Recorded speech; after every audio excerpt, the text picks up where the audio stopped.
Shalom, Assalamualaikum warahmatullahi wabarakatuh. Perkenalkan, nama saya Erlina Stefani. Di sini saya berperan sebagai konselor.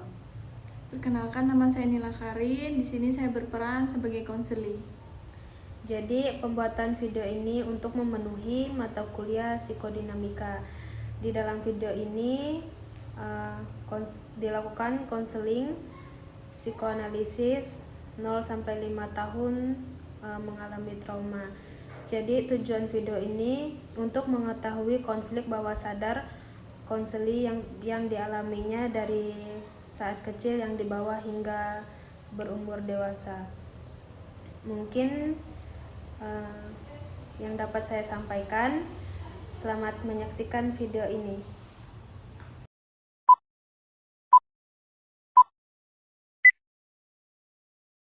Silakan duduk, Nila. Oke, Bu. Maaf ya, kita duduknya lesehan. Oke, Bu. Nila datang ke sini ada maksud apa? Saya di sini mau konseling dengan Ibu. Mau konseling. Iya, Ibu. Baiklah, sebelum kita memulai sesi konseling kita, ada beberapa hal yang Ibu ingin beritahukan kepada Nila.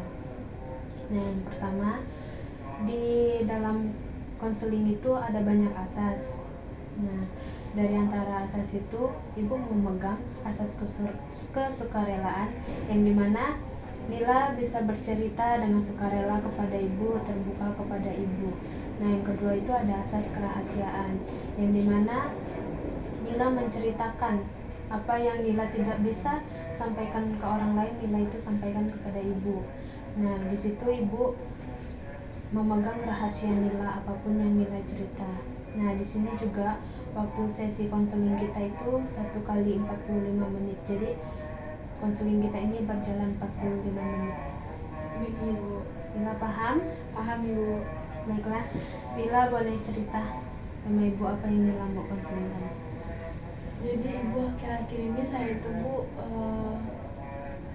ada kayak takut kayak gitu, Ibu. Nila di sini takutnya takut pada apa? Saya takut dengar orang berteriak, Ibu.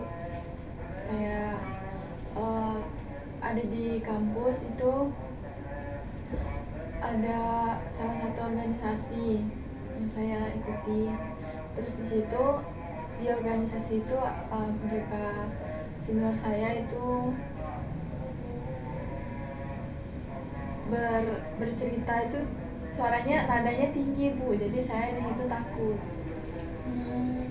Jadi Nila itu merasa takut ketika mendengar suara yang nyaring gitu, seperti itu. Iya, Ibu. Berarti suaranya yang nyaring itu maksud Nila yang seperti teriakan ya? Iya, Ibu. Ketika Nila mendengar suara teriakan seperti itu, apa yang reaksi tubuh Nila keluarkan? Reaksi tubuh saya itu, Bu, jantung saya itu, Bu, berdebar kencang. Terus saya gemetar. Terus badan saya itu, Bu, mulai dingin. Seperti itu, Bu. Oh, jadi rasanya seperti itu ya? Iya, Ibu.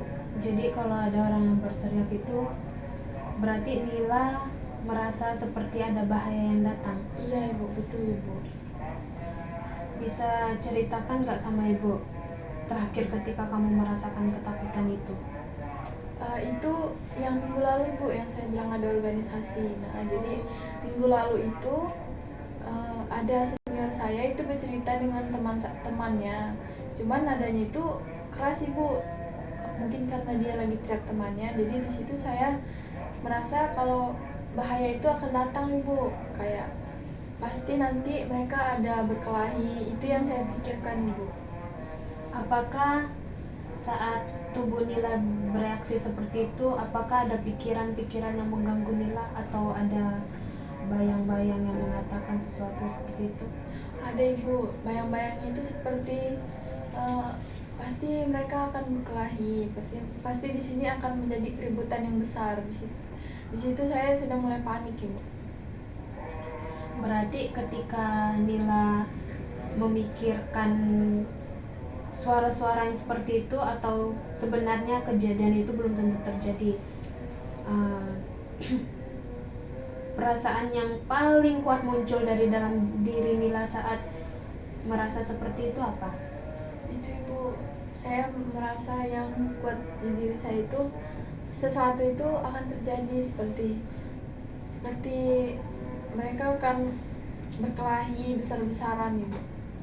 Oh, berarti rasa takut Nila terhadap teriakan itu kuat banget ya? Iya Ibu. Nah,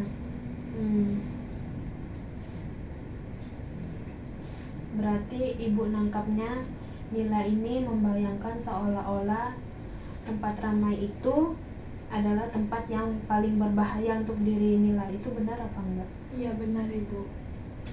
Nah, kamu kan sempat bercerita ada peristiwa di masa kecil yang tidak menyenangkan. Boleh diceritakan lebih dalam bagaimana kejadian itu kamu alami saat berusia 5 tahun?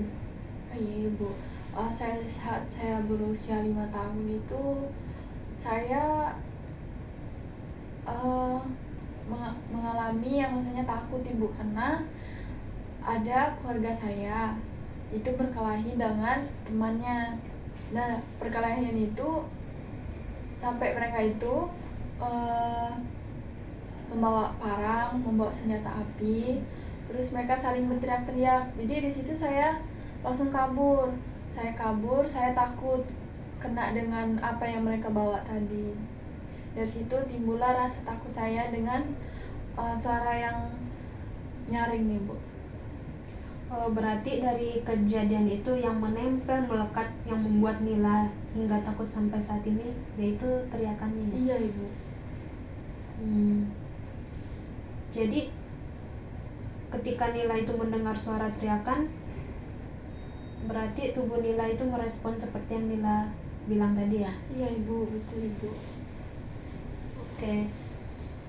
Kalau kamu melihat kembali masalah ini, bagaimana kamu menghubungkan rasa takutmu sekarang dengan pengalaman masa kecilmu? Saya rasa sama aja sih Bu. Berarti tidak ada perubahan yang signifikannya. Berarti dari kecil dulu Nila itu merasa jantung Nila berdebar, badan Nila bergetar. Berarti itu sama Nila rasakan sampai dewasa saat ini? Iya Ibu, masih sampai sekarang. Oh, berarti ini seperti luka lama Nila yang belum selesai ya? Iya Ibu. Terima kasih Nila, kamu sudah berani membuka pengalaman yang sangat berat. Dari cerita kamu, tampaknya ketakutanmu di keramaian muncul karena ingatan emosional masa kecil yang masih tersimpan kuat. Bagaimana perasaanmu setelah menceritakan kisahmu ini dengan ibu? Saya sedikit sedih sih Bu, tapi setelah saya cerita dengan ibu, saya sedikit merasa lega karena sudah bercerita dengan ibu. Baik. Apakah sebelumnya Nila pernah memberitahukan hal ini kepada orang tua Nila? Pernah Ibu, saya pernah menceritakan ini dengan orang tua saya. Berarti orang tua Nila tahu tentang trauma Nila? Iya, tahu Ibu. Nah, Ibu mau tanya, biasanya kalau Nila sudah mengalami kepanikan seperti itu atau ketakutan ketika mendengar suara orang berteriak, apa yang Nila lakukan? Saya kalau misalkan ada suara orang teriak Ibu, saya itu kalau di rumah biasanya saya lari langsung Bu ke kamar. Kalau misalnya berada di keramaian gitu, apa yang Nila lakukan? Saya diam. Setelah saya diam, saya di situ langsung lari Bu. Saya tutup telinga saya, terus saya lari. Biasanya di keramaian yang seperti apa tuh Nila takut? Seperti acara nikahan Bu. Kan kalau di nikahan itu pasti ada keramaian yang sangat-sangat ramai lah. Seperti itu Ibu. Oke Nila, terima kasih sudah mau bercerita kepada ibu. Ibu tahu jika berada di posisi kamu waktu itu, kamu masih sangat kecil. Nah, dan kejadian itu sudah pasti meninggalkan trauma, karena kejadian seperti itu tidak sepantasnya dilihat